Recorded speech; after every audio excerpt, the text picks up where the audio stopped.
Hello, welcome to another installment of Comparative Reasoning. I'm your host, Sidra Kennedy, and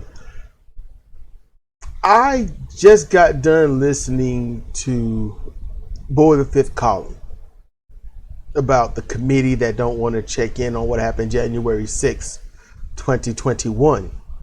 But it's not just that. It's everyone that talks about this. They leave out something that's important. And maybe they've said it in their own way, or they felt like they went over it blatantly, but to me, they never did. See, January 6th, we got to see that the people, the Trump supporters with the Trump flag, the Make America Great Again hats, they chanted and shouted, Make America Great Again. They shouted that we are for Trump.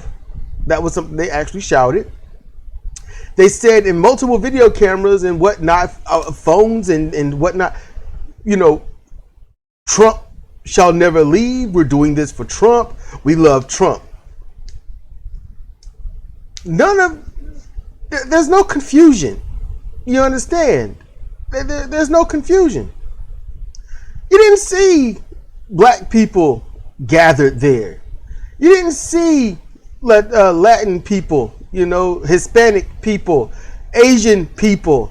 You didn't see, there's a very few sprinkling of Canadians there. Very few sprinkling, but they might live here for a while, who knows? But this is what has happened. That happened January 6th. The Trump flags, the banners, all of that stuff was there. Okay? This is video footage, multiple accounts, and my ass self-incriminating. Most of the videos were self-incriminating, placed on Facebook, posting it live on YouTube, Facebook, and Instagram. These people did these things. It can't be denied. So what's to investigate?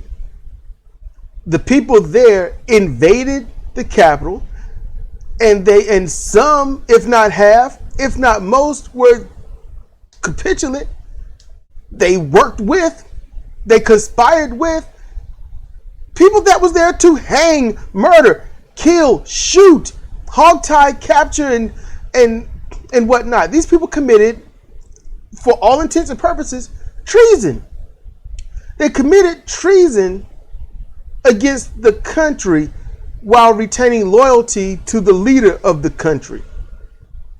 Now that seems like a paradox to me, because the idea was to make sure the president stayed the president, right? Well, that's not really the meat of this. That's probably its own separate video, maybe, I don't know. But who are these people talking to? The congressmen, the reporters per se, if you want to call them reporters, the quote unquote journalists, the bobbleheads of news companies. Who are they talking to when they're like, we don't know what happened, we don't know who was there? Who are they talking to when they say it was Black Lives Matter? The thing that Trump supporters hate so much.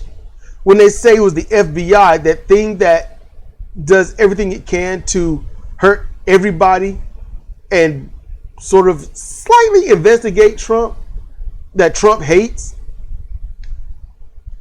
The Trump supporters hate it. They even hate the CIA. They hate any government thing that has told the truth or anything about Donald Trump, or said they would even, just saying they would investigate even though they didn't.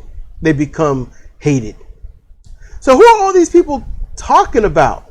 Who are they talking, not about, but who are they talking to when they talk about this stuff? They're talking not to those that were there on January 6th. No, they're talking to the great majority of those Republicans that didn't watch anything on YouTube or Instagram.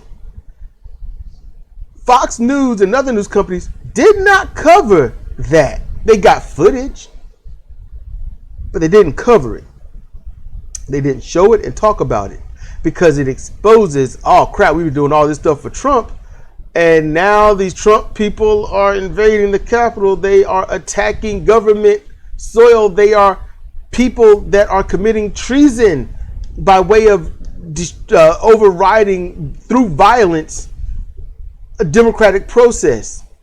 These people are committing violence. They are committing violence in order to make and push a political statement and or agenda. That is your hallmark definition of a terrorist. They were a well-organized but not regulated militia. And I say well-organized as in they just came together. And that's it. It ended there. That was mob mentality. And these talking heads are talking to those that didn't watch it, that didn't see it, and watch channels that didn't report it, that didn't cover it. And that's why these people on the committee are saying we have to look into it, but we got to do it fairly. And they won't really do it, and they'll just keep saying, it was Black Lives Matter, it was Antifa, it was the FBI, it was the CIA, it was all of these, it was everything but the Trump people that was doing it. The people that were factually there, because they know that the majority of Republicans never saw it and barely heard anything of it, and they don't listen to progressive media because on the main channels, on paid media, there are no progressives, only on YouTube, and that's it.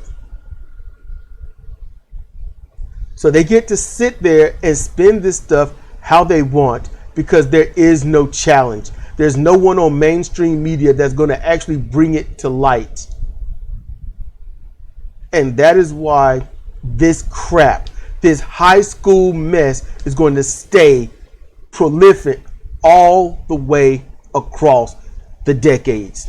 It is going to be the primary prolific thing, I got the word right finally, prolific thing that stands. That's what's going to happen because there's no one to challenge it.